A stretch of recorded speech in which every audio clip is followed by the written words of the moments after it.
On December 25th, Christmas morning, something appeared on the sun that shouldn't exist according to our understanding of solar physics.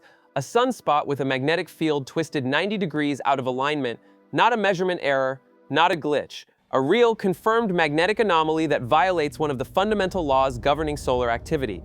Welcome back! Today we're looking at AR4321, the sunspot that's making solar physicists reconsider what they thought they knew about the sun's magnetic behavior. NASA's Solar Dynamics Observatory first captured it on December 25th, sunspot region AR4321, emerging in the sun's southwest quadrant. At first glance, nothing unusual. Medium size, active, producing minor C-class flares. Standard solar maximum behavior. But then the magnetograms came in. The HMI instrument, which maps magnetic fields on the sun's surface, revealed something extraordinary. AR4321's magnetic polarity was oriented north-south, not east-west, as it should be. A 90-degree rotation from what's predicted by Hale's polarity law. Let me explain why this matters.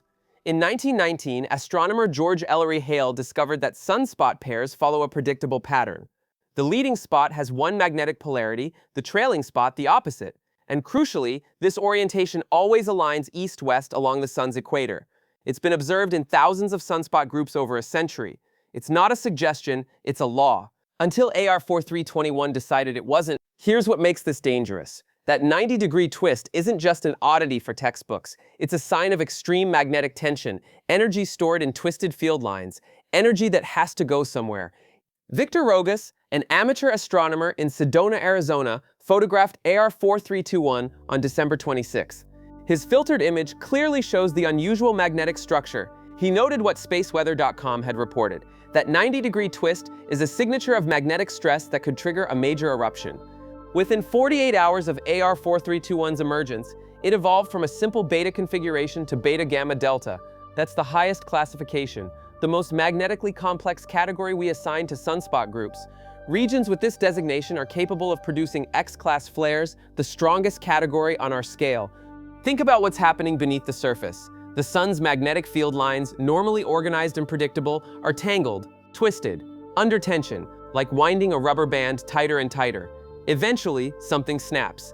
When those field lines reconnect, when that stored energy releases, it explodes outward. X-rays, extreme ultraviolet radiation, potentially a coronal mass ejection, billions of tons of magnetized plasma hurtling into space at millions of miles per hour. And here's the question nobody's answered yet. Why did AR4321 form this way? What conditions beneath the sun's visible surface created this magnetic anomaly? We last saw an X-class flare on December 8th, 2025. That's nearly 3 weeks ago. Unusually quiet for solar maximum. AR4321 could end that drought. The question is when, not if. NOAA's forecast models now give AR4321 and surrounding active regions a 65% probability of producing M-class flares in the next 3 days. A 20% chance of X-class eruptions.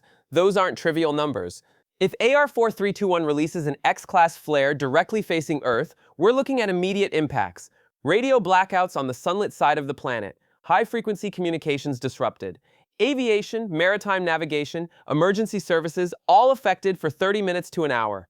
If that flare ejects a coronal mass ejection aimed at Earth, the timeline extends. 24 to 48 hours later, that CME reaches our magnetosphere. Geomagnetic storms, satellite disruptions, GPS errors, at the extreme end, transformer damage and power grids. But here's what fascinates me. We're watching solar cycle 25 approach its declining phase. The peak solar maximum occurred in October 2024, yet activity remains high. AR4321 is proof. This cycle isn't winding down quietly, it's delivering surprises right through the holidays. And there's something else. Specialists at EarthSky noted that AR4294 and AR4296, the monster sunspot complex that dominated early December, the one that produced 17 M-class flares during its last rotation, is coming back. Those regions are rotating around the sun's far side right now. In 7 to 10 days, they'll face Earth again. What if AR4321 is still active when they arrive? What if multiple complex regions, all with twisted magnetic fields, all storing massive energy, erupt simultaneously? Here's what I want to know. Do you think these magnetic anomalies, these 90-degree twists, are becoming more common as solar cycle 25 progresses? Or have we just gotten better at detecting them with instruments like SDO?